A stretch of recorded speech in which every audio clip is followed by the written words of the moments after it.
Google ads account create করার পর আমাদের কাজ হবে বিভিন্ন অ্যাকাউন্টের সাথে গুগল অ্যাডস অ্যাকাউন্ট কানেক্ট করা। তো এই জন্য আমাদেরকে চলে যেতে হবে টুলসের আন্ডারে ডাটা ম্যানেজার এই অপশনে। তো এখানে ক্লিক করছি। তো এখন আমাদের কাজ হবে গুগল ট্যাগের কোড জিটিএম এর মাধ্যমে ওয়েবসাইটে বসানো। তো এই জন্য আমাদের ক্লিক করতে হবে এই ম্যানেজ অপশনে। এরপর ইনস্টলেশন ইনস্ট্রাকশন লেখা আছে, এখানে ক্লিক করবেন। এরপর ইনস্টল ম্যানুয়ালি এখানে ক্লিক করবেন। করার পর এই কোডটা কপি করে চলে যাবেন গুগল ট্যাগ ম্যানেজারে। এবার এই নিউতে ক্লিক করবেন।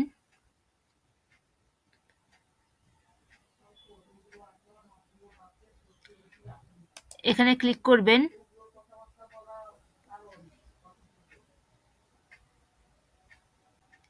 এরপর কাস্টম এইচটিএমএল ট্যাগ লেখা আছে, এখানে ক্লিক করবেন। এই জায়গাটায় কোডটা পেস্ট করে দেবেন।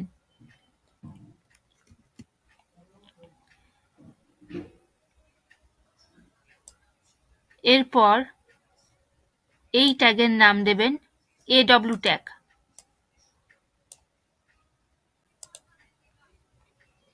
এবার ট্রিগারিং এর জায়গায় সিলেক্ট করে দেবেন অল পেজেস।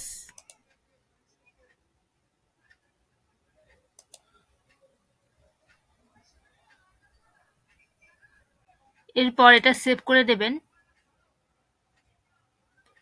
এরপর সাবমিটে গিয়ে পাবলিশ করে দেবেন।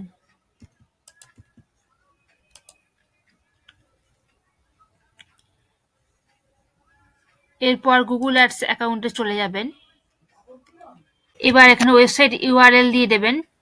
দিয়ে টেস্টে ক্লিক করে দেখবেন যে কোডটা ঠিকমতো কানেক্ট হয়েছে কিনা। এবার এটা ক্লোজ করে দেবেন। এবারে দেখুন ফিচার প্রোডাক্টসের মধ্যে যে সমস্ত অ্যাকাউন্টগুলো আপনি ক্রিয়েট করেছেন সেগুলো কানেক্ট করে দেবেন। তো এই যে গুগল অ্যানালিটিক্স লেখা আছে, এখানে ক্লিক করবেন।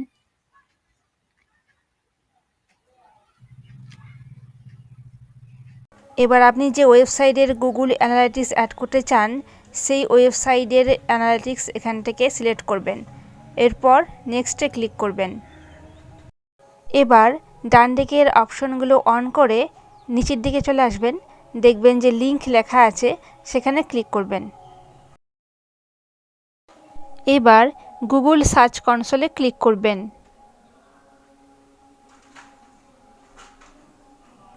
এরপর প্লাস চিহ্নে ক্লিক করবেন। এরপর এখানে আপনার ওয়েবসাইটের ইউআরএলটা দিয়ে দেবেন, তবে HTTPS লেখার দরকার নেই, এটা মুছে দেবেন। এরপর লিংক সাইডে ক্লিক করবেন। তো দেখেন এই লিংক হয়ে গেছে। তো কানেক্টেড প্রোডাক্টসে ক্লিক করলেই আপনি দেখতে পারবেন যে আপনার সমস্ত অ্যাকাউন্ট কানেক্ট হয়ে গেছে গুগল অ্যাডস অ্যাকাউন্টের সাথে।